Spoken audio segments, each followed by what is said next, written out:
Alam mo, same mindset talaga tayo noon ano. Ngayon ko lang din napagtanto yun. Bago ako umalis ng bansa, ang sabi ko pa, lahat ng gusto nila, lahat ng luho nila, lahat ng mga kamag-anak at kaibigan ko, tutulungan ko sila dahil ako na lang ang maaasahan nila. Nung una, oo, tumutulong ako. Hindi ko naman ikakaila yun. Pero nung tumagal na, feeling ko, bit-bit ko na sila. Alam mo yung pasan ko na sila sa balikat ko? Ako na lang ng ako. Nawawalan na sila ng gana magsumikap para sa buhay nila dahil lang buhat ko na sila. Ganyan din ako. Yung pangarap nila ang pangarap ko. Habang inaabot ko yung pangarap nila, napaisip ako. Yun din ba talaga ang pangarap ko? Bakit parang hindi ko nakilala ang sarili ko? Hindi ko alam kung anong pangarap ko. Kasi nga, iniisip ko na dapat sila lang palagi ang priority ko. Tapos bandang huli, isang pagkakamali ko lang parang burado na ang pagiging mabuting tao ko sa kanila. Tingnan mo ngayon, ayaw akong kausapin ng mga kapatid ko dahil tumanggi lang akong gumastos ng bongga para doon sa birthday ng anak nila. Napahiya raw sila sa mga kaibigan nila. Kasi bakit sila magyayabang kundi naman sila ang nagpapakahirap, di ba? Parang ang selfish naman kung uunahin ko ang sarili ko. Kung selfish ang pagpili sa sarili, edi selfish na lang ako, kaysa naman maging selfless. Tapos sa huli, ako lang din ang kawawa. Kasi naibigay ko na nga ang pangarap nila, tapos pangarap ko kinalimutan ko. Para namang kinawawa ko ang sarili ko kabibigay ng mga bagay na hindi naman nila kailangan. Pag-isipan mong maigi, Maymay. Hindi to pagiging negatibong pag-iisip. Minsan, kailangan mo maging praktikal para maging positibo ka. Ang bawat kwento ng ating mga kababayang OFW ay may sariling bigat at sakripisyo. Gaya ni Maymay na sa kabila ng pagsusumikap sa ibang bansa ay nakaranas ng pang-aabuso mula pa mismo sa sariling pamilya. At doon nagsimula ang mas mabigat niyang pagdurusa. Isang sumpang dala ng itim na kapangyarihan kahit siya ang nagpakahirap at gumawa ng mabuti. Hanggang saan nga ba siya dadalhin ng kanyang positibong pananaw? Makakalaya ba siya o mababalot lang din siya ng negatibong bagay na dala ng itim na kapangyarihan? Sige na ate, 50 na nga lang inihingi ko eh. Magkano na nga lang ang pera ko? Pamasahe ko pa to. Kapag binigyan pa kita ng 50, wala na akong pagkain. Dali na, wala akong pambiling yosi. Pang-good luck ko na lang din sa'yo para makapasa ka sa pag-abroad mo. Kita mo na, di ka pa umalis, di ka na namimigay ng pera. Paano pa kaya niya kapag umalis ka na, di ba? Ay, alam mo naman na hindi ako nagdadamot. Lahat nitong ginagawa ko, para sa pangarap natin. Kaya nga gusto ko nang makalipad papuntang Hong Kong dahil gusto ko na kayong mabigyan ng magandang buhay. Wow, nice one. Ang bait talaga ni ate oh. Sige na, pengin na akong 50. Ay, nako, ang kulit naman talaga. Oo na, sige na eto na nga. Yun, thank you te. Good luck sa pag-aasikaso mo ng papel mo para sa pag-Hong Kong mo ha. Excited na ako para naman masubukan namin magbukas ng balikbayan box, di ba? Kasi nung mga bata pa tayo, nakikita natin yung mga tita natin na nagbubukas nun. Tapos di naman tayo binibigyan. Kung mabibigyan man tayo, yung mga tira-tira na lang na ayaw nila. O ngayon, kapag ikaw na nasa ibang bansa, lahat kami mabibigyan mo. Masaya si Maymay habang naririnig niya ang mga sinasabi ng kanyang kapatid dahil ang totoo ay yun naman talaga ang gusto niya. Wala siyang ibang pangarap kundi ang mabigyan ng magandang buhay ang kanyang pamilya. Panganay na anak si Maymay at 5 silang magkakapatid. 3 sa mga kapatid niya ay may kanya-kanya ng pamilya, maliban na lang sa bunso na nag-aaral pa. Wala pa ring asawa si Maymay dahil mas inuuna niya ang kapakanan ng kanyang pamilya kaysa ang pumasok sa isang relasyon. Siya na lang din kasi ang pwedeng asahan sa pamilya nila. Matanda na ang mga magulang niya kaya hindi na pwedeng magtrabaho ang mga yon. Wala rin sa mga kapatid niya ang nagtatrabaho. Ang asawa naman nila hindi makakuha ng maayos na pagkakakitaan, kaya kulang na kulang lahat ng gastos. Si Maymay lang talaga ang madalas na gumagawa ng paraan para matustusan din ang pangangailangan ng mga pamangkin niya. Dahil ibinigay ni Maymay ang pera niya sa kanyang kapatid, kailangan niyang magtipid dahil baka biglang magkulang ang pera niya. Nag-aasikaso na kasi siya ng kanyang mga papeles dahil paalis na siya ng bansa papunta sa Hong Kong bilang isang caregiver. Ilang sandali pa ay nagkita sila ng kaibigan niyang kasabayan niyang nag-aasikaso rin ng mga papeles. Oh, bakit pawis na pawis ka? Doon ako sa babaan ng jeep nakatingin kasi naghihintay ako na bumaba ka eh. Sa iba ka ba dumaan? Hindi. Naglakad lang ako. Exercise ba? Alam mo yun, pampalakas ng resistensya para hindi ka agad manghina ang kasukasuan. Ano, okay na ba yung mga photocopy mo para sa hinihingi ng agency? Walang kulang? Yung pictures mo? Kompleto na lahat. Akala ko nga may photoshoot ako kanina. Ang tagal nila akong kunin ng picture. Hindi ko alam, sa sobrang ganda ko, nasira din yung camera. Sigurado ka ba dyan? Baka mamaya kulang-kulang na naman yung dala mo. Tara na nga. Ikaw ba? Kompleto ba yung iyo? Oo, nagpasobra pa nga ako eh. Kinakabahan kasi ako. What if hindi pala ako makuha sa trabaho ko na to, di ba? Ang dami pa naman nating nagastos na. Baon pa kami sa utang. Ito na lang talaga yung inaasahan ko.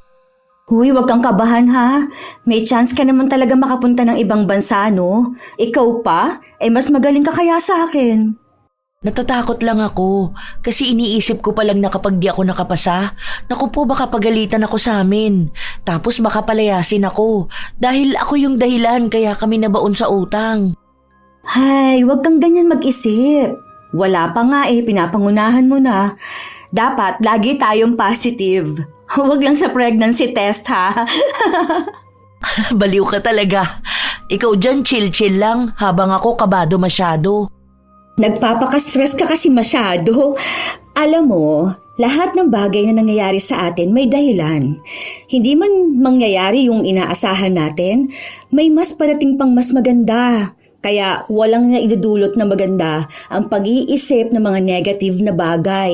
Sabi ko nga, stay positive, wag lang sa pregnancy test. Stay positive, wag lang sa pregnancy test. Matagal ng plano ng magkaibigan ng mga ibang bansa at halos taon na rin sila nag-aasikaso ng kanilang mga papel. Noong unang beses kasi ay na-scam sila ng agency. At ito ang pangalawang beses na sila ay susubok. Nararamdaman ni Maymay na nalalapit na ang pagpunta nila ng Hong Kong nang maayos ang lahat ng pag-aasikaso nila. Tapos na sila sa medical at maayos naman na ang lahat. Naghihintay na lang sila ng mga susunod na hakbang. Pero sa paglipas ng mga araw, nalaman nila na mas unang aalis si Marie kaysa sa kaibigan niya. Ang inaasahan nila ay sabay silang aalis. Next week ka naman na susunod, di ba? Over naman to sa pag-iyak. Ano, akala mo naman hindi na tayo magkikita sa Hong Kong. Tingnan mo, kadiri, may tumutulo ka pang sipon. Hindi ka sa outer space pupunta, girl.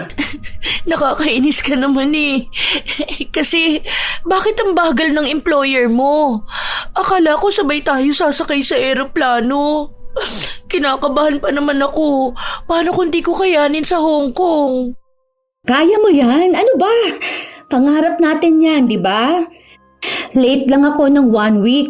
Pero hindi naman ibig sabihin na hindi na tayo magkikita doon. Kaya yan, ha?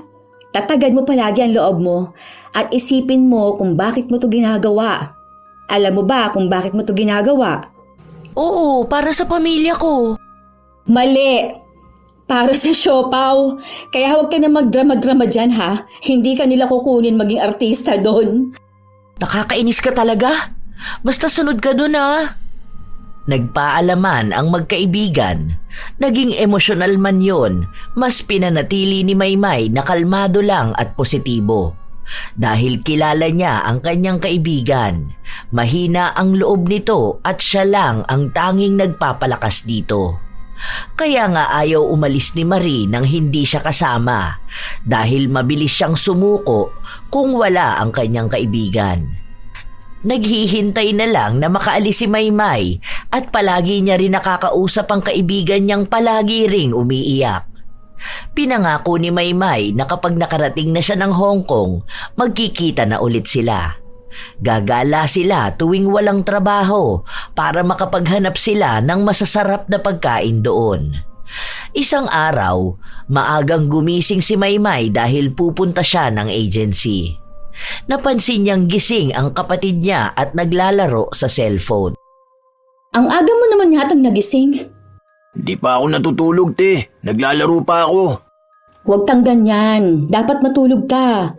Huwag mo unahin ang paglalaro kaysa sa kalusugan mo. Patapos naman na to, te. Matutulog na rin naman ako. Bakit ang aga mo namang nagising? Alis ka na ba? Kailan flight mo? Sa Martes pa, pero pupunta ako ng agency ngayon. Nice one! Hong Kong na si ate! Aba, syempre, no? Iniisip ko pa lang kung gaano kaganda doon at kung gaano kaganda ang mga plano ko. Kasama naman kami sa plano mo, di ba? Malamang, kaya nga ako aalis ng bansa para sa inyo. Una muna dapat itong bahay. Pagawa mo to Tapos palagyan mo kami ng bukod na kwarto. Isa sa amin ni Mrs. Tapos yung isa sa dalawang mong pamangkin. Kasi naman nagsisiksikan tayo rito sa isang bahay. Ang mahalaga, may bahay tayong tinutuluyan, no? Tapos, sama-sama tayo rito. Masayang pamilya. Pero, oo, isa talaga yan sa plano ko, ang ipaayos tong bahay natin. Huwag mong kalimutan ng mga pamangkin mo Yung pag-aaral nila. Tapos yung mga padala mo sa amin. May pangako ka sa akin, di ba? Bibilang mo ako ng iPhone kapag nasa ibang bansa ka na. Aasahan ko yan once a month ka lang magpapadala, di ba? May hati ba kami sa pera dun? Allowance ba namin dito? Oo, lahat yan magkakaroon ng pamilya natin. Naniniwala ako na mararanasan din natin ang magandang buhay. Nararamdaman ko na talaga na yayaman tayo Tapos, kapag balik ko rito, magnenegosyo na lang tayo. 2 taon lang naman ang kontrata ko. Sa 2 taon na yon, malamang marami na tayong naipundar at marami na tayong ipon. Yun! Galing talaga ng ate ko. Pengi nga pala akong 20. Yan tayo Nang uuto ka na naman Pamasahe ko na nga lang to Dali na, te. Bibili lang ako yosi. Malapit lang naman agency nyo Maglakad ka na lang. Exercise din yun Maaga pa naman Hindi na napigilan pa ni Maymay na magbigay ng pera sa kanyang kapatid kahit pagagamitin niya yon. Wala kasing trabaho si Cedric pero meron siyang 2 anak. Lahat yon magiging sagot ni Maymay kapag nagpunta na siya ng ibang bansa. Dahil ipinangako niya rin naman na siya na ang bahala sa magandang kinabukasan ng mga anak ng mga kapatid niya. Ilang taon nang tambay si Cedric at simula nang malaman niyang pupunta sa ibang bansa ang kanyang ate, hindi na siya naghanap pa ng trabaho.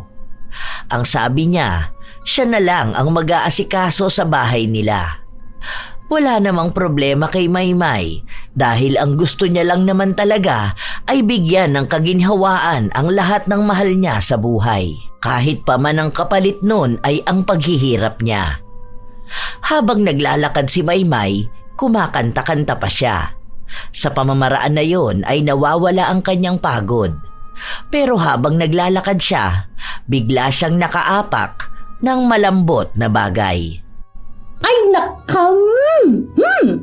nakaapak pa ng tae talaga. Ay, pero, sabi nila, swerte to. Ang ibig sabihin nito, may paparating na maraming pera sa akin. Ito na yon. Ang pera na yon at swerte na yon ay ang makukuha ko kapag punta ko ng Hong Kong. Ayos! Sinadsad ni Maymay ang sapatos niya sa gilid para maalis ang dumi ng aso na naapakan niya. Mabaho yun pero wala na siyang pakialam. Iniisip niya na lang ay may positibong bagay na paparating sa kanya. Swerte yun kahit na para sa iba nakikitang malas ang makaapak ng dumi. Nagpatuloy siya sa paglalakad pero bago pa siya makarating sa agency, natalisod naman siya. Ay! Buti na lang, hindi ako nadapa. Ang ibig sabihin lang nito, magaling akong magbalanse sa buhay. Ang galing! Nice! Ay, nasira atang sapatos ko. Nagugutom na siya ha. Nakanganga na eh. Ay, sige, mamaya kakain na tayo. May malawak na ngiti at taas noo pa ring naglalakad ang dalaga. Wala siyang pakialam sa kung anuman ang nararanasan niya. Ang mahalaga sa kanya ay nagpapatuloy siya sa buhay. Nang makarating siya sa agency, nakakuha naman siya ng magandang balita tungkol sa pagpunta niya sa Hong Kong. Nakahanda naman na lahat ng gamit niya, kaya ang paglipad na lang ang kanyang hinihintay. Sobrang saya niya, lalo pat nalalapit na niyang harapin ang pangarap niya para sa kanyang pamilya. Hanggang sa dumating ang araw na yon. Hindi siya maihahatid ng kanyang pamilya papunta sa airport dahil malaki ang gagastusin nila kung sakali man. Mag-isa lang siyang babiyahe, kaya sa bahay pa lang ay naging emosyonal na ang mga magulang niya. Over naman kayo sa iyak-iyak na yan? Parang 2 taon lang wala ang napakaganda ninyong anak, ano? Okay lang yan. Pagbalik ko rito sa bahay, mas maganda na ako. Mukha na akong si Kim Chu. Huwag nang iyak-iyak na yan. Baka madamay pa ako sa ganyan nyo eh. Basta mag-iingat ka dun, te. Huwag ka mag-aasawa agad, ha? Depende kung yung matandang malapit ng mamatay. Oo, ganyan. Sugar daddy, hanap ako doon. Sige na, baka maiwan pa ako ng bus papuntang Maynila eh. Aalis na ako ha. Ingat din kayo rito sa bahay. Wait lang kayo, magpapadala ako ng pera para maging mansyon na tong bahay natin. Ha? Huwag na kayo umiyak dyan. Ibang bansa lang pupuntahan ko. Over kayo, akala nyo naman sa Mars na ako titira. Ikaw, Cedric, ayusin mo dito sa bahay ha. Huwag kang magpapapasok ng mga kung sino mong tropa. Sige na, aalis na ako. Baka hindi pa kami magtagpo ni Jackie Chan eh. Magluluto pa naman kami ng pansit canton chili mansi. Mabigat ang dibdib ni Maymay na aalis ng kanilang bahay, lalo pat pinipigilan niya ang sarili niyang umiyak.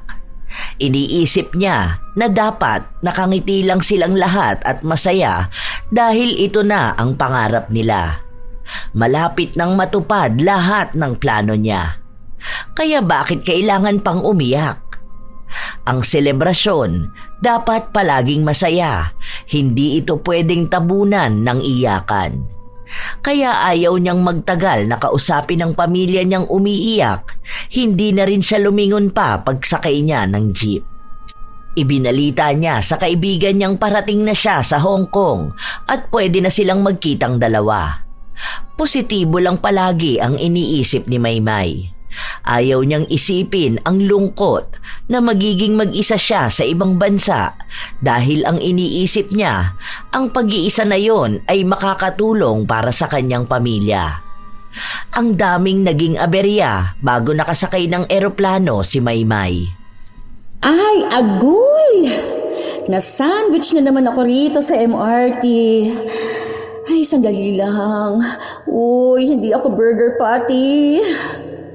Ay, nasira pa ang gulong ng maleta ko. Wait lang kuya. Sumabit pa yung damit ko sa zipper ng bag mo. Wala. Napunit na. Ay. Okay, kalma. Carry lang to. Ang mahalaga, makakarating ako sa pupuntahan ko. Go, Maymay. Stay positive. Huwag lang sa pregnancy test.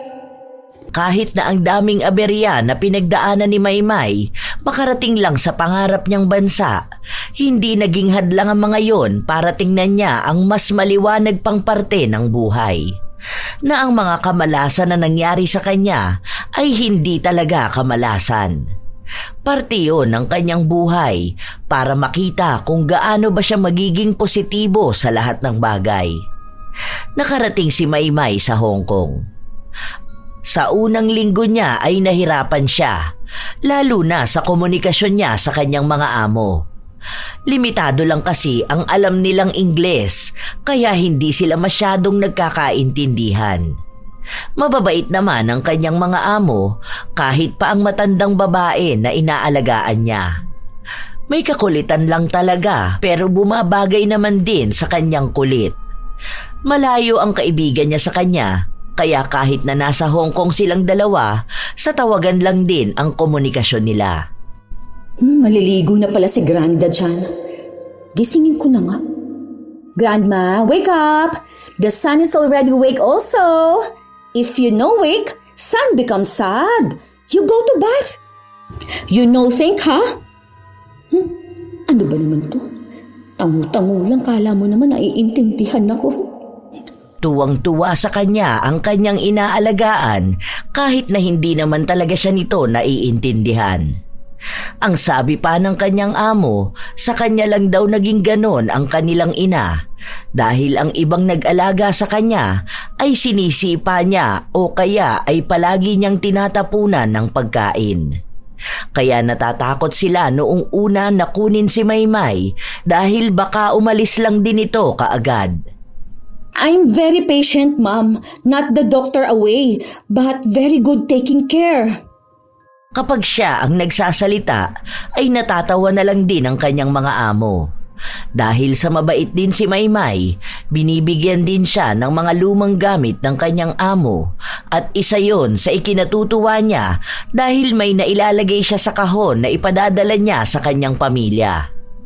Isang gabi, nang tulog ang binabantayang matanda ni Maymay, tinawagan siya ng kanyang pamilya. Ate! Ano na? 2 months ka na dyan ah. Kailan ka naman magpapadala? Malapit na. Huwag kayo mag-alala. Buo na may papadala ko sa inyo next month. Next month pa? Tagal naman nun. Bakit naman ganyan?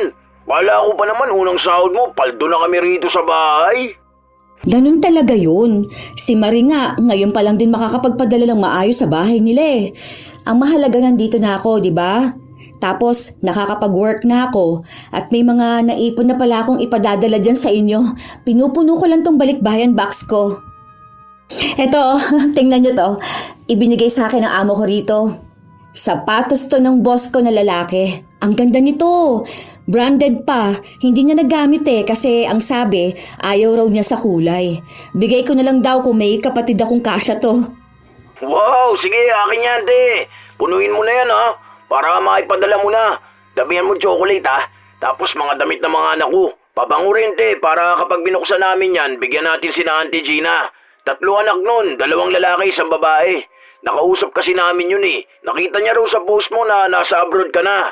Magbigay akong listahan sa ng mga kamag-anak natin, te, ha? Na pwede mong palagyan ng pasalubong dyan, ha?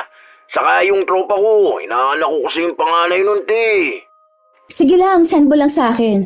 Para makaipon ako at maisabay ko rito. Ang dami pa namang binibigay sa akin ng amo ko na hindi na nila ginagamit. Wala pa kasing anak yung mga yun eh. Bago lang din ata sila mag-asawa. Ang inaalagaan ko yung nanay ng amo kong lalaki. Mabait kaso sobrang kulit, akala mo bata. Pero masaya naman siyang kasama. Alam mo ba kanina, nagmimerienda kami, di ba? Tapos natapon sa damit ko yung juice. Aba, tawa ba naman ng tawa? Ang babaw ng kaligayahan, di ba? Saka pala, te, kailan mo bibigay yung iPhone ko? Nanonood ako ng mga reviews dun eh. Excited na ako mahawakan yun kasi panigurado, ang smooth nun. Inggit na inggit sa akin mga tropa ko nung sinabi ko yun, ha. Sabi nila, sana all daw may ate sa abroad. Paano mga ate nila, mga nagsipagbuntisan na eh. May inggit na lang sila. Oo nga pala, te, ito si nanay, kakausapin ka.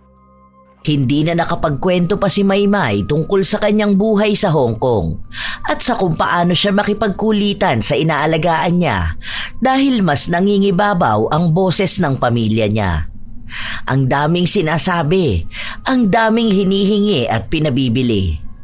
May mga binabanggit pa silang pangalan ng mga kaibigan at kakilala nila na pinapabilhan din ng gamit sa kanya. Kaya ang sinabi na lang ni Maymay ay ibigay na lang lahat ng listahan para mapag-ipunan niya ang mga yon. Kahit na pagod na siya, pinipilit niya pa rin ang sarili na makita ang positibong parte ng buhay niya. O sige na ate, tutulog na raw sila. Wala na kaming load eh. Senda mo naman ako pan-load eh. Di ako makapag-ML eh. Sa susunod, magpapa-wifi na kami ha. Para matawagan ka namin. Tapos, bilang mo ng phone sila nanay para hindi nakikigamit sa akin kapag kakausapin ka. Oo, sige. Ingat. Ingat kayo dyan, ha? Good night. Pagkapatay ng tawag, naging tahimik ang buong kwarto ni Maymay. Kahit napilitin niyang huwag makaramdam ng lungkot, yun talaga ang pinaparamdam sa kanya ng katahimikan. Masaya siya sa Hong Kong at sa piling ng mga amo niyang hindi siya tinuturing na iba. Pero hinahanap-hanap niya pa rin ang ingay ng bahay nila, ang presensya ng Pilipinas. Hindi pwedeng malungkot. Bawal ang homesick. Dapat happy lang tayo palagi. Okay? Andito ka na sa pangarap mo eh. Ang swerte ko kaya sa mga amo ko. Ang babait nila. Hindi sila madamot. Hindi nila ako sinasaktan. Tapos, pati yung alaga ko ang funny niya. Medyo masakit lang sa balakang ang mga trip niya sa buhay, pero at least mabait siya.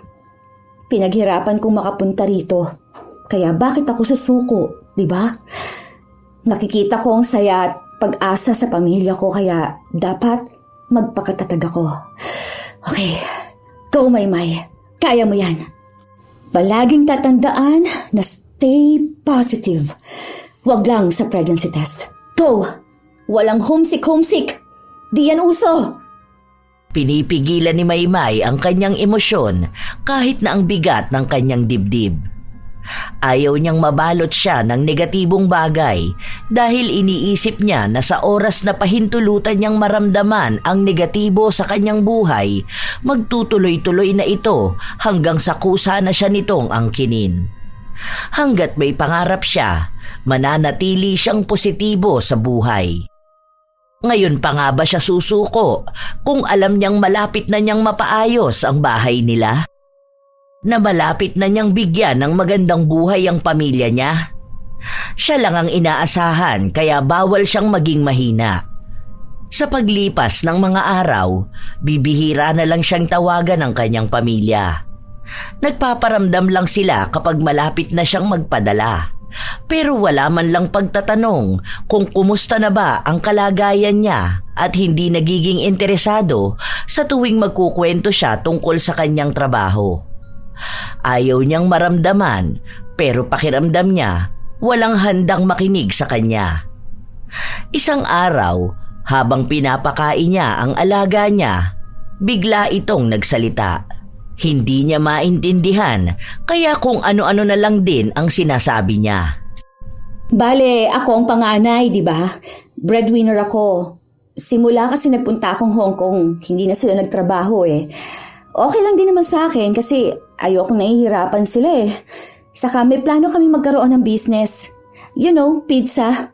Ayun, gusto ko magkaroon kami ng pizza sa lugar namin. Baka next year, yun ang ipatatayo ko. Pero uunahin ko muna sa ngayon yung bahay namin. Hayaan mo na. Makinig ka na lang sa akin kahit na hindi mo naiintindihan, ha? Kapag nagkukwento ka rin naman sa akin, hindi ko rin naman naiintindihan eh. So, ayun nga. May 5 akong pamangkin. 2 anak ni Cedric. Yung kinukwento ko sa'yo na pangalawa kong kapatid. Tapos, 2 naman dun kay Simon. At 1 naman kay Coring. Yung bunso namin, si Baby, wala pa yung anak kasi nag-aaral pa eh. Lahat kami nakatira sa iisang bubong. Next pasukan, 3 sa pamangkin ko ang mag-aaral. Kaya nagsusumikap ako ngayon kasi ako lang inaasahan nila magpaaral sa kanila eh. Tuloy-tuloy lang ang kwento ng dalaga sa kanyang alaga at nakatutok naman ito sa kanya na para bang naiintindihan siya. Ang alaga na lang niya ang nakakausap niya tungkol sa mga bagay sa kanyang buhay dahil wala naman siyang ibang makakausap. Hindi naman niya pwedeng ikwento sa mga amo niya na laging abala sa negosyo nila. Wala naman siyang ibang kababayan na nakatira malapit sa kanila. Hindi kasi siya lumalabas ng bahay kung hindi sila magkikita ng kaibigan niya. Pero 2 beses lang sa isang buwan sila kung magkita ni Marie. Ako, hindi pa ako nagkakaroon ng boyfriend. Pero kung may papakilala ka sa akin, sugar daddy, okay lang. You know, sugar daddy? Sweet papa? Give me one, okay? Me, no boyfriend. Me, need money. Oh, kita mo na, natawa ka rin. Sayang kasi hindi ka marunong magtagalog, ano? Ay, ganito. Tuturuan na lang kitang magtagalog, okay? Halos naging laruan ni Maymay ang kanyang inaalagaan, lalo na at sumasabay rin naman ito sa kanyang mga kalokohan. Parang nagkaroon ng panibagong pamilya si Maymay sa piling ng kanyang mga amo. Kaya minsan, naiiwasan niyang mangulila sa kanyang pamilya at nagbibigay ng lakas yun para mas magpatuloy siya sa kanyang buhay. Palaging nagpapadala ng pera si Maymay hanggang sa nag-aral na ang mga pamangkin niya. Sa private school ipinasok ang mga bata dahil yon ang gusto ng kanilang mga magulang. Dahil mahal ng dalaga ang kanyang mga pamangkin, sumang-ayon na siya sa plano ng mga magulang nito. Isang gabi, tumawag siya sa bahay nila dahil katatapos niya lang magpadala ng pera. Ano, nakausap niyo na bang mag-aayos ng bahay? Gusto ko magkaroon na ako ng sarili kong kwarto dyan. Paano ako mag-uuwi ng lalaki kung wala akong kwarto, di ba? Pagbibiro lang naman ang ginawa ni Maymay, pero nagalit ang kanyang mga magulang at sinabi na bakit mag-aasawa na kaagad siya kasi simula pa lang niyang makatulong sa kanila. Sinabi rin na kung magkakaroon na siya ng anak, kawawa naman ang kanyang mga pamangkin na maliliit pa at siya lang ang inaasahan para sa pag-aaral ng mga yun. Ano ba kayo? Biro lang naman yun. Sino namang lalaki ang iuuwi ko? Wala nga akong nakakadate ngayon dito, no? Panay lang ako trabaho. Nagalit na si tatay. Ikaw kasi akala niya pababayaan mo na kami dahil lang sa may boyfriend ka na. Magkakaroon ka pa naman ng isa pang pamangkin. Ha? Sinong buntis? Nabuntis mo na naman ang asawa mo? Uy, hindi Si baby ang buntis. Magsasama na nga sila rito ng asawa niya Nag-aaral pa yun ng kolehiyo pero malapit na mag-graduate. May boyfriend pala si baby? Akala ko nag-aaral siya.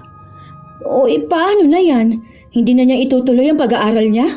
Hindi na Ganun din naman yun. Kahit na mag-aaral siya, mag-aasawa rin naman siya Okay naman na yung asawa niya, mabait naman din. Kaso nga lang, nag-aaral pa Pinalaya sa kanila. Kaya kung sakali, ikaw na lang tumulong para makapagtapos yun sa pag-aaral 1 year na lang naman Kami na nagpresenta sa kanya kasi alam naman namin na mabait ka. Para naman yun sa pamangkin mo Hindi ka agad kumibo si Maymay. Inilipat ang cellphone sa bunso niyang kapatid at tila ba tuwang-tuwa itong ipinakikilala sa kanya ang nobyo nito. Ang lalaking nakabuntis sa kanya na wala ring maayos na kabuhayan at magiging dagdag lang sa bubuhayin ni Maymay. Pero hindi na lang siya nagpakita ng pagkadismaya. Sa halip ay naging masaya na lang din siya para sa kanyang kapatid. Ayos yan. Dahil ang baby, blessing yan. Congrats bunso ha. Sana babae yan para may magiging Barbie tayo. Magpapa-gender reveal sila Bigay kang pera Call kami sa'yo nun para mapanood mo. Gender reveal? Magkano naman magagastos doon? Kailangan pa ba yun? Ako na lang mag-predict ng gender. Ano ba yun? Lalaki ata kapag maitim ang kilikili.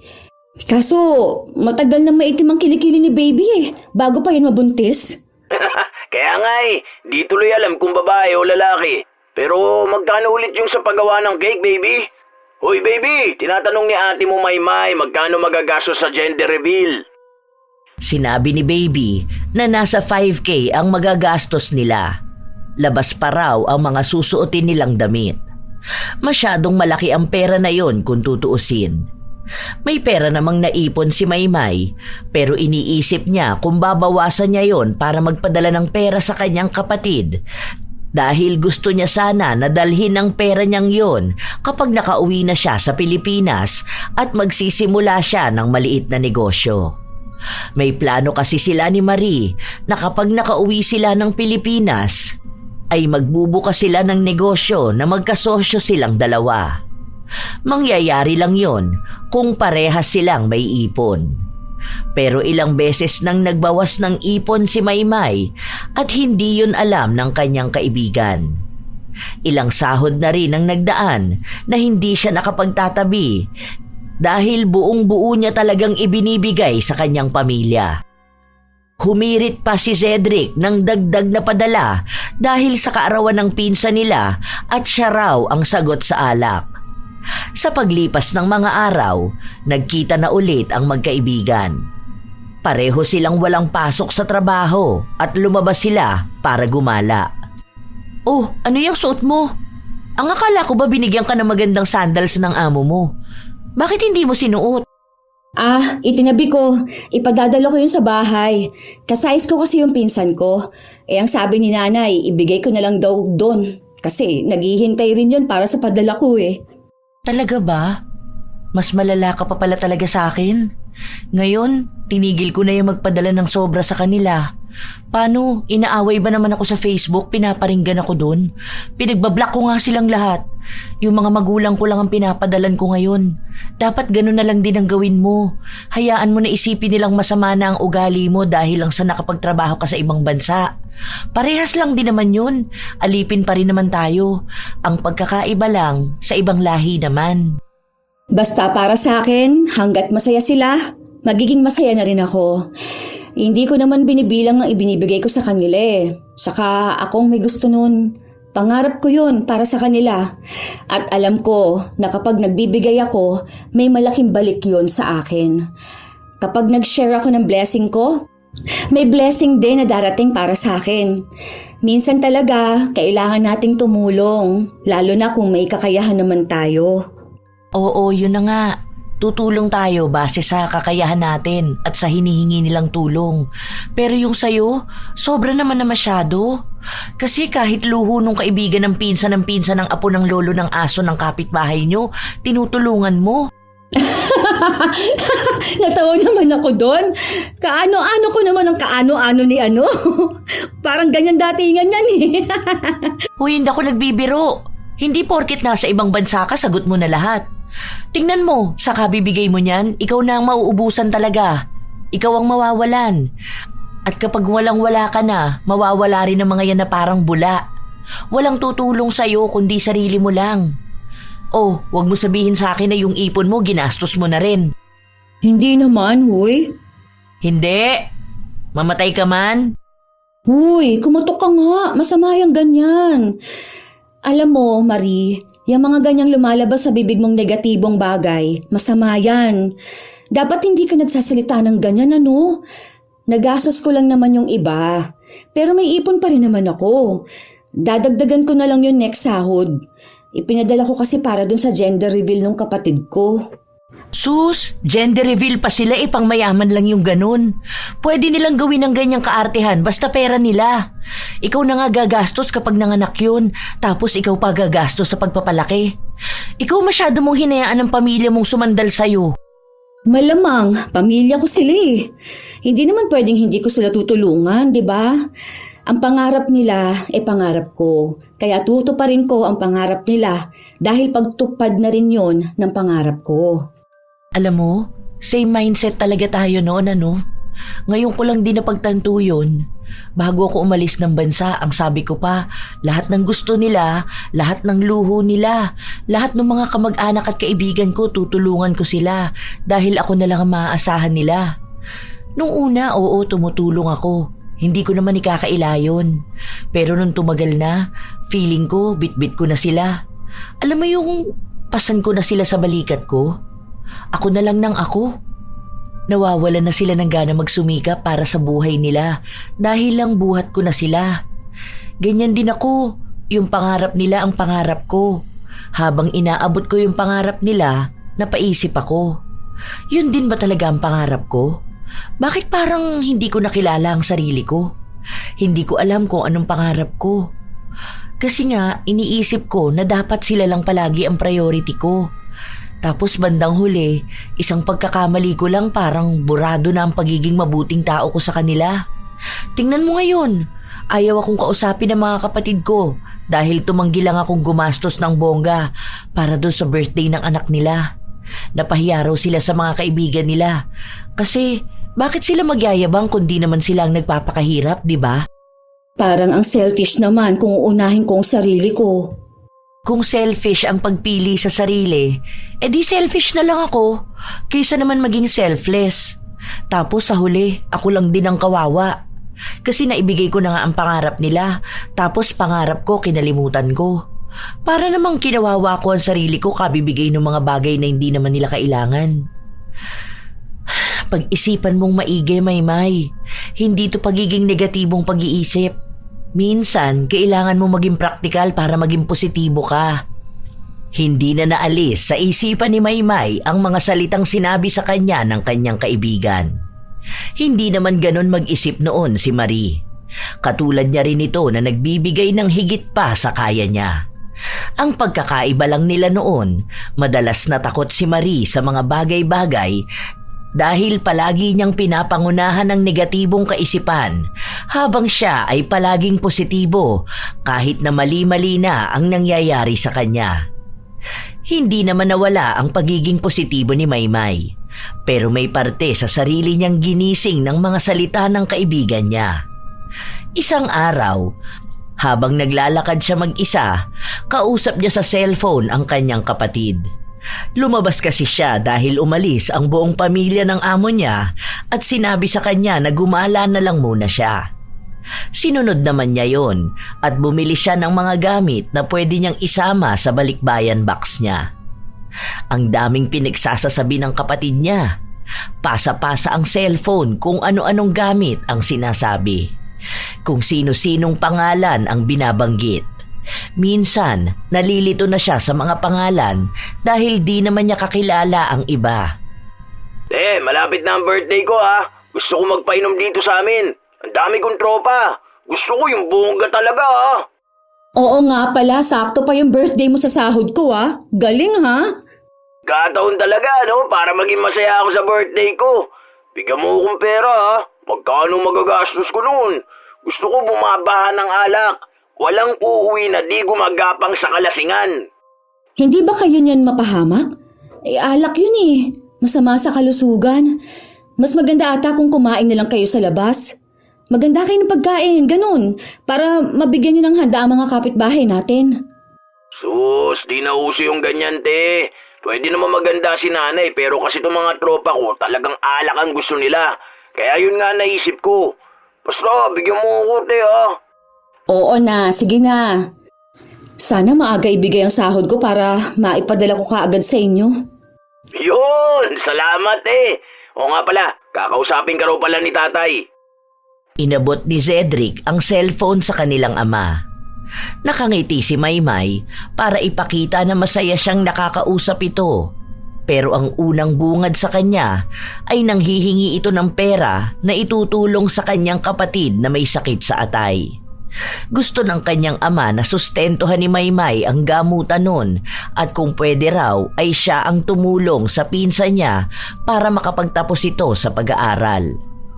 Hindi naman sumagot ang dalaga ng pagsang-ayon pero inisip ng kanyang ama na pumapayag na siya. Lalong bumigat ang balikat ni Maymay dahil paano niya sasabihin na wala siyang maipandadagdag dahil sagad na ang gastusin nila sa bahay. Kakarampot na lang ang natitira niyang perang ipon para sa balak niyang negosyo. Kung malalaman ni Marie na hindi na siya nakakaipon, magagalit lang ito sa kanya. Takot pa naman si Maymay sa galit ng ibang tao dahil pakiramdam niya ay masama siyang tao kapag may nagagalit sa kanya. Kaya nga hindi siya humihindi kapag may taong humihingi ng tulong sa kanya. Ilang araw pa ang lumipas, hindi na naman tumatawag sa kanya ang pamilya niya. Kung hindi niya tatawagan ng mga ito, hindi sila magkukusa. Kusa lang silang tatawag para ipaalala sa kanya na dapat siyang magpadala. Habang naglalakad sila ng alaga niya sa labas ng bakuran, biglang napigtas ang suot na tsinelas ni Maymay. You see? My slipper napigtal na. You know napigtal? Like this, oh. Why you laughing, ha? Ano ba naman to? Bakit ngayon pa nasira? Wala pa naman akong pambili. Sana makakita ako ng sale na tsinelas dito. Pero okay lang yan. Ang mahalaga, magagamit pa naman to kapag naayos ko. Okay lang yan. Sleepers lang yan eh. Kapag may pera na ako, bibili ako yung mamahalin para hindi masisira. Alam ko, malapit na akong makabili nun. Kasi malapit na ako yumaman. You understand me? Me going rich very, very soon. Natawa lang sa kanya ang kanyang alaga, hindi dahil sa sinasabi niya, kundi dahil sa pilit niyang pagsasaayos ng nasira niyang tsinelas. Nang makabalik sila sa loob ng bahay, napansin ng amo niya ang luma niyang suot at tinanong kung nasaan ang bigay sa kanya. Pinaliwanag niya na ireregalo niya yon at sayang naman kung gagamitin niya agad dahil pwede pa naman niyang magamit ang luma niyang tsinelas. Ang sabi ng amo niya, gamitin na niya yon dahil mahihirapan siyang magtrabaho kung hindi siya komportable. Lalo na ang sapin sa paa ang isa sa mahahalagang gamit niya, lalo pat madalas silang maglakad sa labas ng alaga niya. Sinabi lang ni Maymay na gagamitin na lang niya kapag kailangan niya at kapag wala na talaga siyang magagamit. You go sleep na, ha? Park tomorrow. You, me, okay? Good night.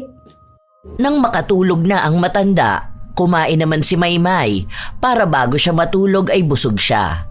May inuwi kasing pagkain ng mga amo niya sa kanya at manok yon na paborito niya. Nakakamay pa siyang kumain, nakataas ang paa sa bangko habang dinadama ang linamnam ng pagkain. Oh, di ba? Ayos. Ay, ang sarap ng pagkain ko. Ang ganda ng bahay na tinutuluyan ko. Ang bait ng mga amo ko. Medyo makulit lang talagang alaga ko pero mabait naman din talaga. Kahit na dumudugo ng ilong ko kakausap sa kanila, okay pa naman. Kasi medyo naiintindihan ko na sila eh. Mag-iisang taon na pala ako rito. Go lang. Kaya pa yan, Maymay. Ikaw pa ba mapapagod? Ang dami kayang nangangarap na magkaroon ng ganitong trabaho. Saka, nandito ka na oh. Bakit mapapagod ka, di ba? Una sa lahat, sa mga amo ko palang panalo na ako. Hindi nila ako sinasaktan. Hindi nila ako ginugutom. Winner na winner talaga. Kaya, push lang. Stay positive. Wag lang sa pregnancy test. Malawak ang ngiti ni Maymay habang sinasabi ang mga salitang yon. Sa pagpapatuloy ng mga kaganapan sa buhay niya, patuloy niya ring pinapaalala sa kanyang sarili kung bakit nga ba siya lumalaban sa buhay. Minsan, dumarating ang panahon na napapagod na siya, na nangungulila siya, nalulungkot siya, pero patuloy siyang lumalaban. Sinasabi niya sa sarili na kapag positibo ang kanyang kaisipan at pananaw sa buhay, positibo rin ang lalapit sa kanya. Hanggang sa isang araw nagising siya. Kaarawan niya. Magandang buhay! Magandang araw! It's my birthday today! Espesyal na araw para sa espesyal na dalaga. Ang aking handa today ay... Handa na akong tanggapin ang mas marami pang biyaya. Yes! Thank you, Lord, sa panibagong taon ng aking buhay. Na masigla ako, na masaya ako, na buo ako, may trabaho, at higit sa lahat, maganda ako. Thank you, Lord. Ginising mo ako ngayong birthday ko at binigyan mo ako ng panibagong araw para magpatuloy sa buhay at pangarap. Yuhuu! Thank you po! Masaya ang gising niya. Mas lalo pa siyang nakangiti at kahit na may mga aberya at kamalasan sa kanya, hindi niya pinapansin. Nang paglutuan niya kasi ng almusal ang alaga niya, tumalsik sa kanya ang mantika at nalapnos ang kanyang kamay. Pero para sa kanya, ang sakit na dulot nun ay palatandaan na buhay siya at may pakiramdam. Nalaman din ng mga amo niya na kaarawan niya kaya nagpa-deliver sila ng pagkain para sa kanya. Kahit na abala ang mga yon sa kanilang trabaho, binati pa rin siya sa kanyang kaarawan. Mabilis na lumipas ang oras at sumapit na ang gabi. Ang bilis matapos ng araw na to, ha? Ang saya ko. Dahil panibagong taon ng buhay ko bilang isang babaeng pinagpala. Maraming bagay akong dapat na ipagpasalamat. Ay, hindi ko man namamalayan, pero ang dami ko nang nagawang pangarap ko lang noon. Kaya dapat mas lalo pa ako magsumikap. Habang nagkakaroon ng masinsinang pag-aanalisa si Maymay sa kanyang sarili, biglang tumunog ang kanyang cellphone. Maymay! Happy birthday! Over naman sa pagbati yan. Para ka naman sumali sa palaro niya na pahabaan ng pagbati ng happy birthday. Sorry ngayon lang ako nakatawag. Ang kulit nitong alaga ko, Diyos ko. 2 beses ba naman ako nagpalit ng diaper niya? Tapos ang ligalig pa, akala mo baby. Dapat kanina pa ako tatawag eh. Oh, akala mo nakalimutan ko no? May gift ako sa'yo, pero ibibigay ko na lang pag nagkita tayo. Wow, talaga ba? Salamat. Maraming salamat, Marie, na walang panty. Salamat sa pagbati mo, ha? Tulog na rin yung alaga ko, pero kanina pa. Binilan ako ng pagkain nila Madam kanina. Wala sila ngayon kasi nasa business trip sila. Kami lang ni Grandma ang nandito. Nice, ayos pala yan. Ang bait ng amo mo, binigyan ka ng pagkain. Yung amo ko hanggang ngayon, ang damot pa rin. Kakainis nga eh. Nagnanakaw pa ako ng tinapay. Oh, buti nasagot mo ang tawag ko. Ang akala ko pa naman kausap mo ang family mo. Sakto ba na katatapos lang ng usapan nyo? Hindi pa sila tumatawag eh. Baka nakatulog yun sila. Anong oras na rin kasi? 9:30 pa lang ng gabi ah. Imposibleng tulog na yung mga yun. Kapag kailangan nila ng pera kahit 1 a.m. yan, tatawag sila sa'yo. Eh baka busy lang sila. Okay lang yun. Kahit di kita nakikita, ramdam ko na hindi ka okay. Birthday mo ngayon, wala ka man lang ba natanggap na pagbati mula sa kanila? Ano yun? Di nila matandaan kung anong araw ngayon? Hindi nila matandaan ang araw ng kapanganakan mo? Pero alam nila ang araw ng sahod mo? Ay wow! Minsan naman nakakalimutan natin ang birthday ng isang tao. Normal lang yun. Okay lang ako, ano ka ba?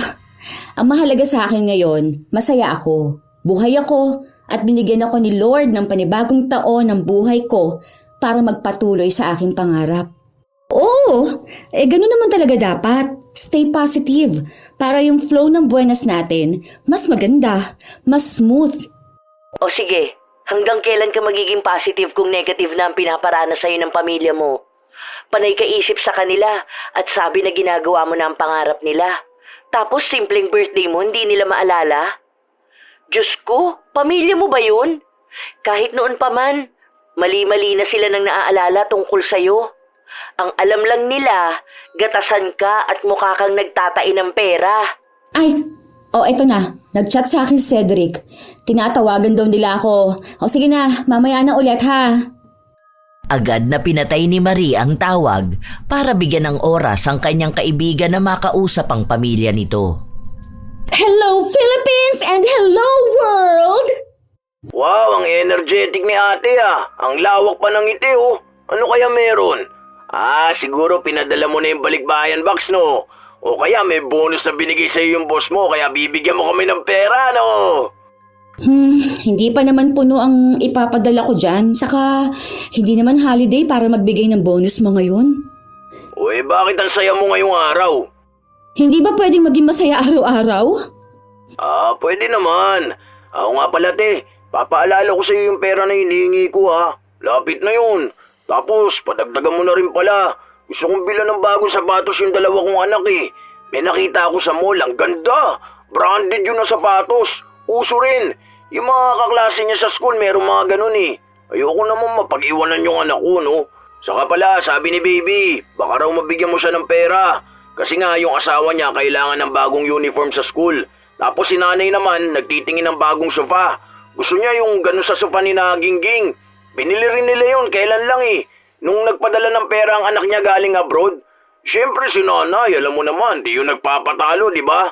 Ayaw nung nalulugi siya dahil baka raw isipin ng mga kapitbahay na naghihirap na tayo. Tapos si tatay naman, wala naman siyang hiling sa ngayon maliban doon sa relo. Saka pala yung mga bilin daw sa'yo, may chat daw si nanay kanina pa ha. Kaso di ka raw nag-reply kaya alam niyang busy ka. Hindi ka agad nakapagsalita si Maymay. Napakapit siya sa kanyang dibdib. Hindi niya maintindihan kung anong klaseng kirot ang nararamdaman niya. Ang daming naiipong sama ng loob na hindi niya mailabas-labas. Tapos pala ate, kung may extra ka ba raw ngayon? Kasi bukas pupunta kami sa birthday ng apo ni Tita Marina. Bongga yung handaan. Magdadala kami ng regalo. Bibili kami bukas sa umaga sa mall para naman di nakakaya na pupunta kami doon nang wala kaming bitbit, di ba? Send mo na lang sa bank account ko, te. Birthday na pala nun? Oo, te. 1-year-old na. Ang bilis, no? Kami nga, iniisip namin sa birthday ng anak ni baby. Gusto namin yung bongga rin eh. Para ipakita natin doon sa mga taong nang mamaliit sa atin na kaya na natin ngayon. Na mayaman na tayo, di ba? Alam naman namin ganun din ang gusto mo eh. Para hindi na nila tayo mamaliitin. Ang dami niyo palang plano sa mga birthday nila, no? Bakit ngayong birthday ko? Wala man lang nakaalala. Birthday mo ba ngayon, te? Kaya pala saya mo kanina. Happy birthday, te! Tay, birthday ni ate, oh. Batiin niyo si ate ng birthday niya. Baka di tayo bigyan ng pera, eh. Sakalang bumati ang pamilya niya sa kanya, pero wala na ang tuwa na nararamdaman niya. Hindi yon ang pagbati na inaasahan niya. Ang masaya at positibo niyang pagising kanina, lahat yon bigla na lang naglaho at napalitan ng sama ng loob. May namumuong luha sa kanyang mga mata, pero ayaw niyang ipahalata yon. O yan ate, nabati ka na namin ha. Sendan mo akong pera ha. Wait ko yun mamaya. Napakapit siya sa kanyang dibdib. Kinabog-kabog niya yon para lang pigilan ang emosyon niya, pero hindi na niya kaya pa. Hindi na niya kontrolado ang kanyang damdamin. Kusa na itong sumabog at naglabas ng sama ng loob. Ang pag-iyak na simbolo niya ng kahinaan, yon ang ginagawa niya ngayon. Gusto niyang maging positibo at tingnan ang mga bagay sa magandang parte nito. Pero ngayong gabi, hindi niya makitaan ng magandang bagay ang pagbati ng pamilya niya sa kanyang kaarawan. Ganyan niyo lang ako babatiin? Alam niyo, kilala niyo ako eh. Hindi ko naman hinihiling yung magarbo, yung magandang klase ng birthday. Pero, hindi naman yung ganito na parang naging obligasyon nyo lang akong batiin ng birthday ko dahil kailangan nyo ng pera. Umiiyak ka ba, te? Di lang namin naalala. Ang uwi mo naman. Itong si tatay kausapin mo. Tayo, si ate kausapin ka raw. Umiiyak. Wala man lang ni isa sa inyong nakaalala. Totoo ata talaga na hindi ako ang inaalala nyo rito sa abroad eh. Kundi yung pinapadala ko lang. Kaya lang kayo nag-aalala sa akin kasi baka wala akong maibigay sa inyo. Wala man lang sa inyo nagtanong kung okay pa ba ako rito. Kung masaya ba ako. Kung nakakakain ba ako ng maayos. Kumusta ang pakikitungo sa akin ng mga amo ko. Kung anong ginagawa ng alaga ko. Kung anong pakiramdam ko. Wala kayong pakialam sa kwento ko. Kasi ang pakialam nyo lang kung may papasok na pera sa bank account nyo. Ang hirap maging OFW. Kung alam nyo lang yung pangungulila rito. Kung paano na araw-araw kong pinipilit na matulog nang wala man lang naririnig mula sa inyo. Tapos gigising ako na wala rin kayong paramdam. Alam ko na isang text niyo sa akin. Yun ang araw na ipapaalala niyo sa akin na magpapadala ako. Tatawag kayo kapag kailangan ng ibang tao ng tulong. Kapag may gusto kayong pagmalakihan. Habang naglalabas ng saloobin si Maymay sa kanyang pamilya, nagalit ang kanyang ama. Ang akala niya, bibigyan siya nito ng simpatsya, Pero wala siyang ibang narinig kundi ang pagmumura sa kanya at ang paniningil sa kanya ng utang na loob. Dahil wala raw siya sa kinalalagyan niya kung hindi siya ipinanganak. Sana hindi na lang ako ipinanganak. Kung ako lang din pala mabuhay sa lahat. Hanggang kailan ba ako dapat magbayad ng utang na loob? Magkano ba yun, Tay? Hindi pa po ba sapat yung paghihirap ko para sa inyong lahat? Buong buhay ko ba dapat pagbayaran ng utang na yan? Hindi na ako nagkaroon ng asawa dahil ayaw nyo. Kahit lahat ng kapatid ko may mga asawa at anak na. Ako pang bumubuhay sa mga yon. Hindi ko na alam kung ano ang pangarap ko. Dahil gusto nyo maging pangarap ko, yung pangarap nyo. Simple lang naman dapat to eh. Hindi ko pinapalaki tong sama ng loob ko na hindi nyo malang naalala ang birthday ko. Huwag mo sagutin ng ganyan si tatay, te. Ngayon sinusumbatan mo na kami sa lahat? Hindi ko kayo sinusumbatan. Sinasabi ko lang yung nararamdaman ko. Dahil kilala niyo ako bilang ate na panay lang oo sa mga gusto niyo. Pero tao rin ako. Napapagod ako. Masyado akong talunan. Kahit ako yung breadwinner, hindi ako manalo-nalo sa buhay. Kayo yung pamilya ko, pero parang hindi niyo ako kapamilya. Kahit na gusto lang ni Maymay na maunawaan siya, naging malaking issue yon sa kanyang pamilya. Sa mga araw na lumipas, hindi talaga siya kinakausap ng mga yon. May mga parinig pa sa Facebook tungkol sa kanya. Sinisiraan siya at sinasabi na wala siyang kwentang anak at kapatid. Minsan, inilalagay pa ang mukha niya at ginagawang katatawanan ng tinuturing niyang pamilya. Hindi siya lumalaban sa mga yon, hinahayaan niya lang. Minsan, pinipigilan niya rin si Marie na patulan ng mga post tungkol sa kanya dahil mas kilala pa siya ng kaibigan kaysa ng pamilya niya. Wala silang pasok dalawa kaya nagkita ulit sila. Uy, tikman mo to. Hindi ko alam tawag dyan pero ang sarap niyan. Parang siomay pero hindi. Kainin mo yan tapos try natin yung ibang pagkain doon. Tapos magpicture ka tapos post mo sa Facebook. Deadma sa basher. Anong nangyari? Nagpunta lang tayo sa Hong Kong, nagkapalit na tayo ng katauhan ah. Nakukonsensya ako. Kawawa naman sila dahil kakarampot lang pinapadala ko. Ha? Ikaw pa talaga ang nakukonsensya? Sakto lang yun. Buti nga nagpapadala ka pa eh. Dapat nga magpasalamat pa sila dahil may perang dumarating sa kanila monthly, no? Kasi parang yung pera na pinapadala ko, sakto lang sa bills at pagkain. At least may pambayad sa bills. Ang hirap kaya maghanap ng pambayad. Okay lang yan para naman matuto magtrabaho yung mga dapat magtrabaho. Si Cedric, ilang taon na yun? 28 years old na yun na. Ano, palamunin sila ng pamilya niya? Asawa ni baby, di ba? Pwede na yun magtrabaho dahil may anak na sila. Hindi mo na obligasyon ang obligasyon nila. Okay na yan, nagpapadala ka naman sa mga magulang mo eh. Kung ayaw nila, huwag nila tanggapin, di ba? Ano ka ba? Nakukonsensya ka lang ngayon dahil sobrang bait mong tao. Lahat binibigay mo, at least ngayon, alam nilang may limitasyon ka. Tingnan mo nga ginawa nila sa'yo. Ikaw na nagpalamon sa kanila, tapos ginawang ka pa ng masama sa Facebook, di ba?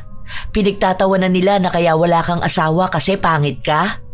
Kaya ka walang asawa dahil ikaw ang bumubuhay sa mga punyetang kapatid mo na may mga asawa na. Naaawa kasi ako. Paano kung nagugutuman ng mga pamangkin ko? Saka parang failure na ako. Dahil hindi ko na natupad yung pangako ko sa kanilang pangarap namin. Pangarap mong pangarap lang nila. Saka mo to pa rin ang pangarap nila kapag natupad mo na yung tunay mong pangarap, okay? Kaya mo yan. Stay positive. Huwag lang sa pregnancy test.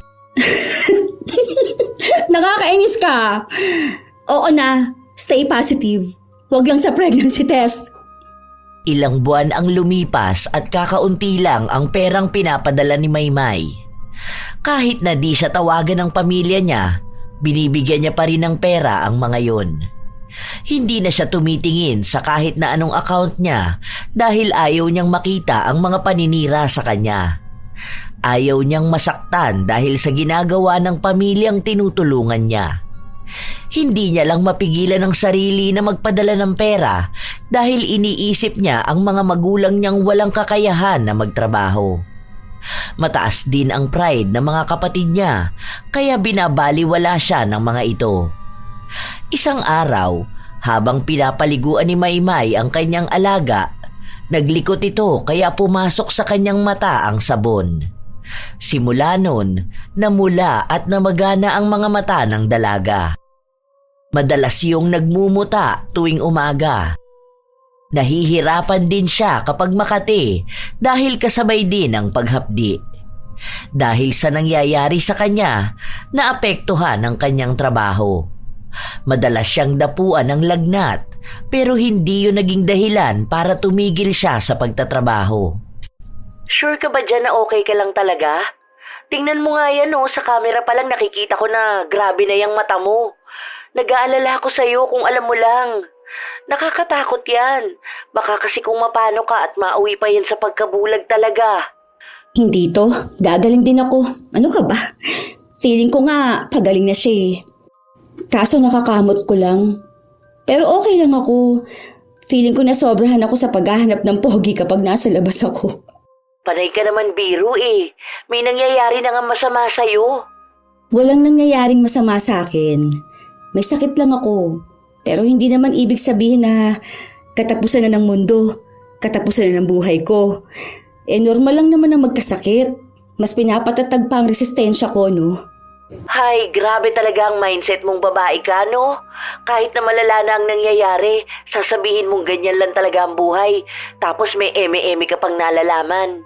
Syempre, hindi naman pwedeng magpapalamon lang ako sa problema, no? Kung may nangyayari man ngayon, alam kong hindi ito magtatagal. Itong mga pangarap ko, parte lang to ng kwento ko. Malay mo, kapag nagsulat ako ng story ko sa MMK, di ba? May maganda silang mapapanood. Tapos, si Julia Montes pagaganap sa akin, ha? Kasi di ba? Kamukha ko siya sa unang tingin kapag nakapikit ka. Buisit ka talaga. Pero sana nga, maging okay ka na talaga. Para hindi ka mapauwi ng Pinas. Oo nga, okay lang ako. Di ba nga, stay positive. Wag lang sa pregnancy test. Nanatiling positibo si Maymay sa kabila ng mga problemang kinakaharap niya. Ngunit palala ng palala ang nangyayari sa kanya hanggang sa kinausap na rin siya ng kanyang amo na kung gusto ba niyang umuwi ng Pilipinas dahil baka kailangan niya yon para gumaling siya. No, madam, please. Chance, give me more months, please. My eyes be okay. Pumayag ang amo niya pero kahit na ilang buwan na ang lumipas, wala talagang nagbago sa kanya. Nag-aalala na rin sila na baka kung ano na ang sakit ni Maymay at mahawa pa sila. Kaya kahit na ilang beses na nagmamakaawa ang dalaga, pinauwi pa rin siya ng Pilipinas. Nang makauwi si Maymay sa Pilipinas, pumunta siya sa bahay nila at nagbabaka sakali na doon muna siya titira habang nagpapagaling siya.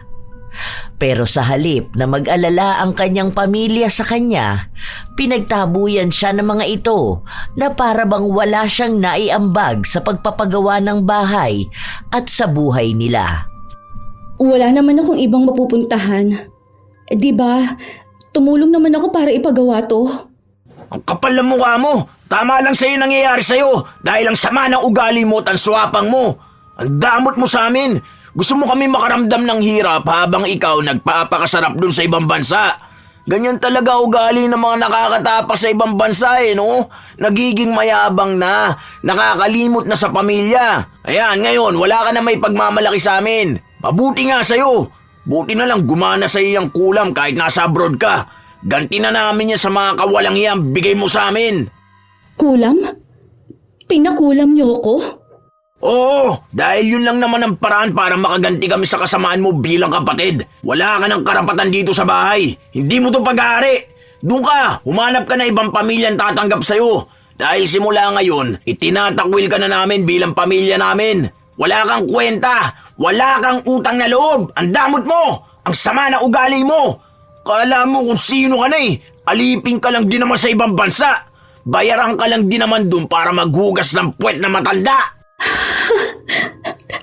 Talagang nagawa niyo pa sa akin to? Kahit na wala naman ako ibang gustong gawin, kundi ang tulungan kayo? Ibinigay ko naman lahat na gusto niyo. Natuto lang akong limitahan ang pagtulong ko. Huwag ka nga umiyak dyan. Hindi bagay sa'yo. Marami ka naman pera eh. Ubusin mo yan dyan sa pagpapagaling mo. Leche, doon ka. Di ka parte ng pamilyan to. Nagmamataas pa rin ang pamilya ni Maymay kahit ang mga magulang niya ay walang pakialam sa kanya. Kaya ang ginawa niya ay bumalik siya ng Maynila. Naghanap siya roon ng paupahan. Dahil may ipon naman siya kahit na paano, may nagamit siya. Gabi-gabi siyang umiiyak at iniisip kung ano bang mali niyang nagawa para ganon ang gawin sa kanya ng kanyang pamilya. Iniisip niya kung mali bang pinili niya rin ang kanyang sarili o isa na rin itong pagpapakita sa kanya ng katotohanan na kahit mahal niya ang pamilya niya, darating talaga ang araw na ipagtatabuyan siya kapag wala na siyang pakinabang. Kahit na ganon, pinilit pa rin ni Maymay na buhayin sa kanyang sarili ang pagiging positibo na magiging maayos ulit ang buhay niya. Humingi siya ng tulong kay Marie kung paano nga ba nagagamot ang kulam. Lumalala na rin kasi ito na natatabunan na ang kanyang paningin at minsan ay purong puti na lang ang nakikita niya sa paligid. Natatakot siya na bigla na lang siyang mabulag. Kapag nangyari yun, walang ibang tutulong sa kanya. Tama nga si Marie. Kahit na anong mangyari, sarili niya na lang ang magiging kakampi niya. Naku, sorry. Ngayon ko lang nasagot ang tawag mo. Ano, nasan ka na? Malapit na sa Carriedo Station. Sige na. Ingat ka ha. Baka madapa ka pa dyan. Tawagan mo ako kapag nakausap mo na yung albularyo na sinasabi ni Jokoy. Sige. Dito na ako. Salamat. Ay, ayaw naman magpadaan ng mga person, oh. Kapag ako nasara ng pinto, magdadabog talaga ako. Excuse me po, paraanin po ang maganda. Paraan po. Paraan. Ayun! Grabe. Buti na lang payat ako. Nakasiksik pa ako para makalabas. Okay, saan nadadaan? Aray! Aray ko. Ano bang ginagawa ko? Hindi na nga nakatakong natatapilok pa. Diyos mio, Marima. Okay lang. Hindi naman din masakit. Kung nadapa ngayon, babangon din ngayon. Alangan bukas. Di, muntangan naman ako rito sa station, di ba? Ano ba yan? Mukha naman akong baliw, kinakausap ko sarili ko. Makaalis na nga. Nahirapan ng dalaga mahanap ang albularyo na tinutukoy ng kakilala ni Marie. Pero nakita niya rin yun sa pagtatanong-tanong. Tang, i-check niyo nga rin po, baka nakulam tong mukha ko. Baka kaya medyo, alam mo yun, hindi na ganun artistahin. Feeling ko kasi, yung kabataan ko, kahawig ko si Julia Montes eh. Kaso nabati naman ako ng mga tao doon sa amin, nausog ata. Alam nga namang magpalahaway ako kada sasabihin nilang kamukha ko si Julia Montes. Hindi, joke lang po. Sige na po, tulungan niyo na po ako para paano pong mawawala tong sa mata ko. Ayoko mabulag.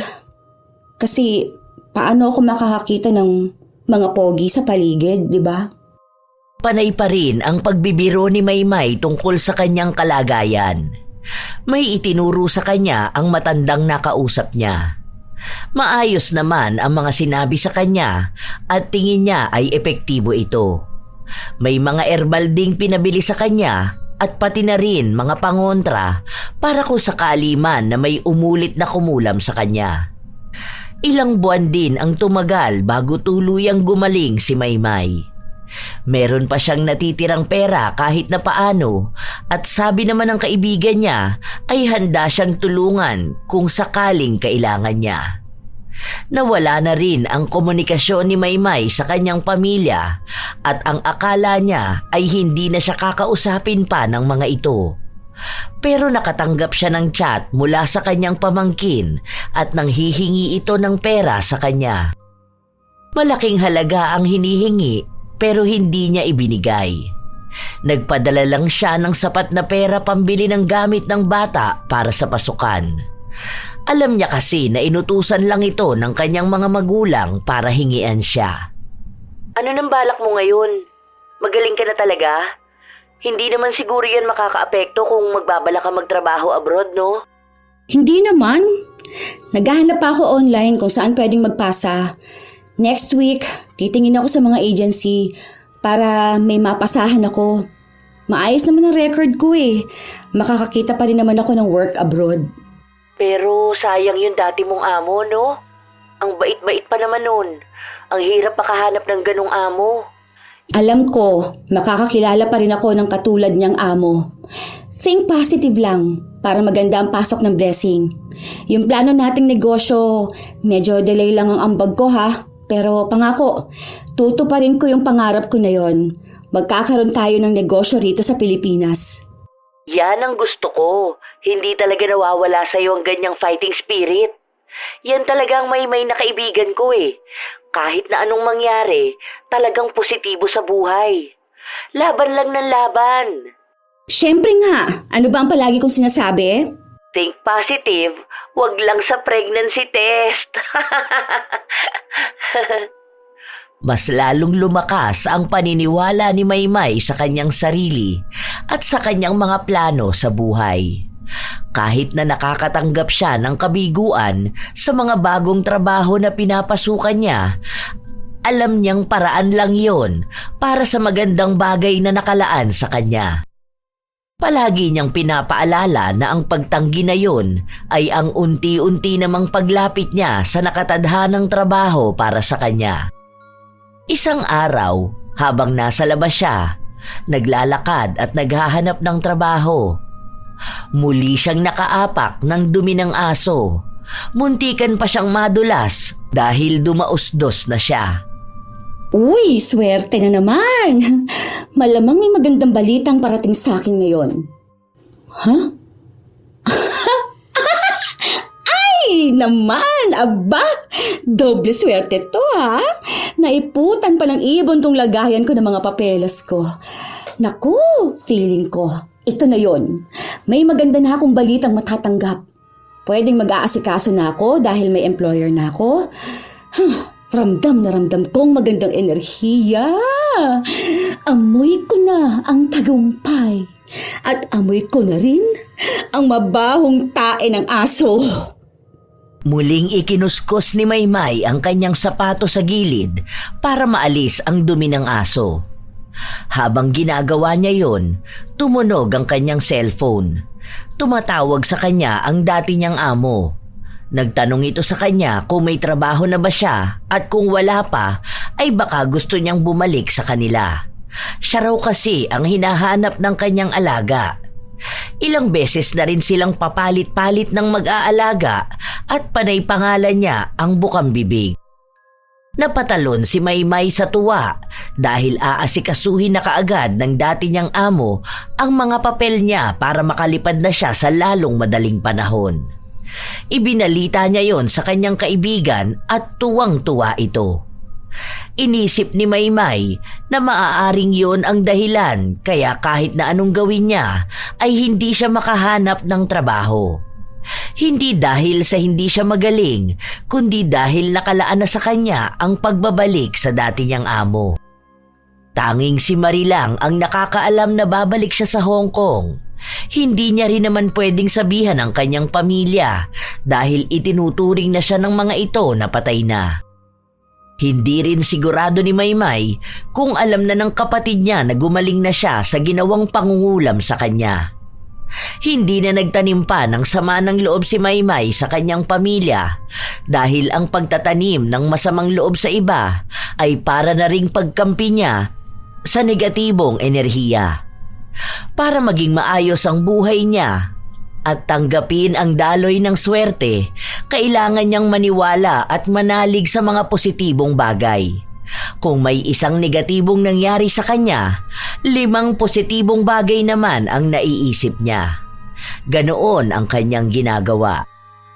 Nang tumagal siya sa ibang bansa, nagpadala ulit siya ng pera sa mga magulang niya pero wala na siyang kahit na anong balita.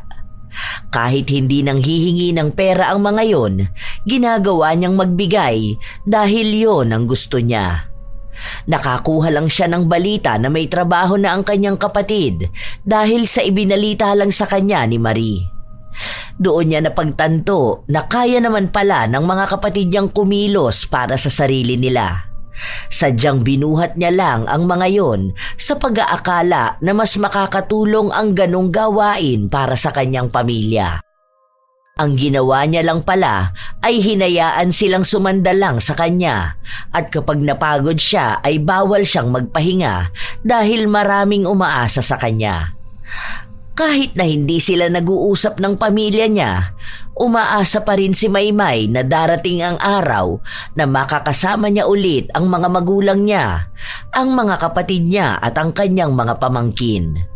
Wala siyang itinanim na galit, kaya bukas pa rin siya sa pagpapatawad sa kanyang pamilya. Sadyang may mga tao talaga na hindi kayang kumilos para sa sarili nilang pangarap, lalo na kung may maaasahan sila.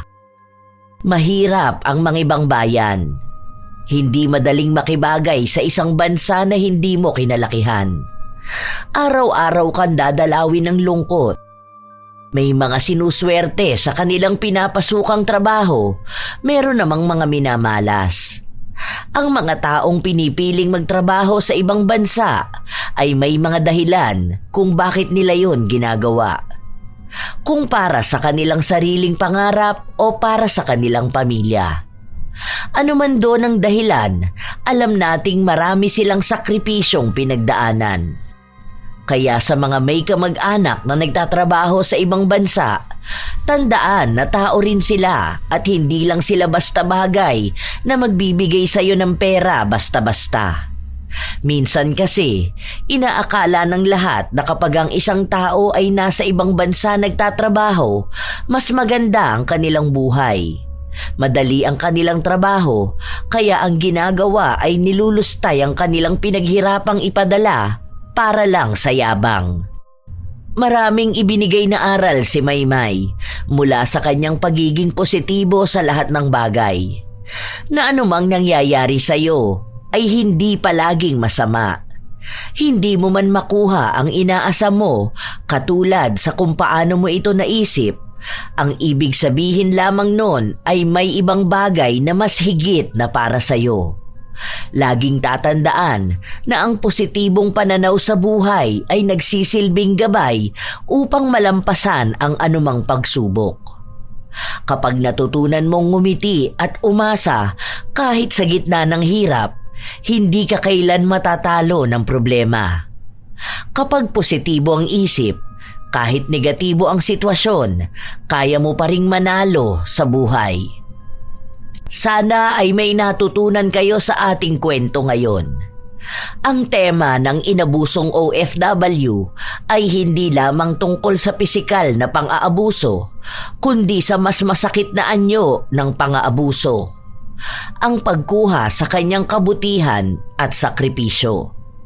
Madalas, hindi natin nakikita ang bigat na pasa ng ating mga kababayang nagtatrabaho sa ibang bansa. Hindi lamang katawan ang napapagod, kundi lalo na ang puso at damdamin. Kaya magsilbing paalala ang kwentong ito na pahalagahan natin sila at huwag abusuhin ang kanilang kabaitan. Sa ating mga OFW na nakikinig, ano ang inyong masasabi? Nais kong mabasa ang inyong mga kwento kung paano ninyo hinarap ang mga kamag-anak na katulad ng kay Maymay at kung paano ninyo nagawang manatiling positibo at matatag sa kabila ng lahat ng pagsubok. Shout out sa ilan sa mga masusugid na tagapakinig ng mga istorya ni Lola Telang. Milanie Arevalo, Roquelu Mendez, Malusuklan ng Cuenca, Batangas na nasa Riyadh ngayon. Romalyn Concepcion, Truck Capacity at sa Office 2 Family ng PhilPed, kina Dolly, Erica, Patrick, Randy at Ate Jeanette. Hiramini, Elve, Raisa Makakena, Roy Ladera, Assorted Love Hurts KSA, RV Tiong at sa Tiong at Mirabel Family, Maymay Paul, John Luis Beronio, Zenaida Adoviso, Norvia Cabanyero. Salamat sa pakikinig nyo, Kimpoy Feliciano, Larnie Azurin, Normita Legaspi, Angelita Ramiro, Lani Capile, Faye Yuson, Sofia Braga, May Decena, Danilo Candido Jr., Milrose Demate, Kesha Lynn, Beth, Chris Lawrence Villanueva, Ruben Isip, Joy Batukan. Shout out din sa inyo, Raymond Icamina, Cassandra Corey, Bobby Closa, Cipriano Maricel, Chris Alcantara, Alma Naong, Rona Pet Cain, Jima Pendon, Hazel Fiesta, Maria Lee Nakagawa, Mel Santarita, Joan Uweda, AJ Chua, Gia Gigi, Supladang Pasaway, Lovely Rose Roa, Francisco Neng, Lance MBB, Esteli Reyes, Zach Manley, Ami Bug, Ami Yong, Fats Barameda, Lynette Reparado, Noemi Garcia Pabunan, Romeo Manicane, Estela Da Silva, Rose Robliane Alba, Jenny Suzuki, Roslyn Mangilin, Christopher Soyoso, Double Duo Official. Hello sa lahat ng mga taga Zambales, Batangas, Palawan, Mindoro, Mindanao at saang mang sulok ng Pilipinas kayo nakikinig ngayon. Shout out din sa lahat ng magigiting na OFW sa buong mundo. Saludo ang Lola Telang sa inyong mga pagsusumikap at pagsasakripisyo para sa katuparan ng mga pangarap nyo at ng inyong mga pamilya. Nandito lang palagi ang mga istorya ni Lola Telang Channel para samahan kayo at tulungang maibsan ang pangungulila at kalungkutan. Mabuhay kayong lahat. Ito ang inyong Lola Telang at maraming salamat sa pakikinig nyo mga apo.